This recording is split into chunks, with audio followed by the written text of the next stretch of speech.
Welcome all. This is our lecture 10, and in the previous lecture, we have put an image on our web page. In this lecture, we will learn how to put an image in the background of the web page. As you have taken any color for the background, now we will take the image as a background for the web page. Let's start. This attribute we have studied read in the with the body tag. You have already learned it in the lecture first or second. There are three attributes associated with the body tag: background, bg color, text. And the first attribute, that is background, we will use today to change the background of the web page.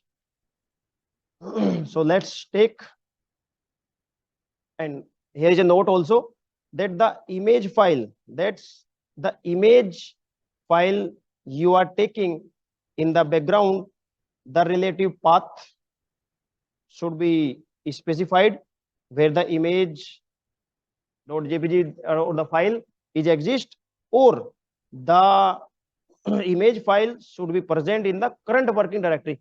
Current working directory means, as in the previous lecture we have seen, the all programs where the programs is saved, the image should be there.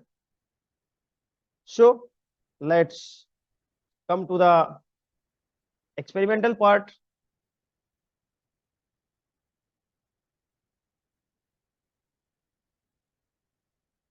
For this is our output. Now we are taking the image, we are taking the same image, that is ab.jpg, with the background attribute background, file, save. Now this is our output without image, and let's check. This is our background.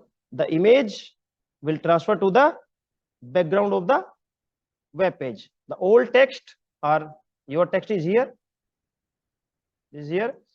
According to your background, you have to change the color of your text or make some arrangements that the text can be displayed easily. Now you are seeing that there are 6 tiles on the screen. This is up to the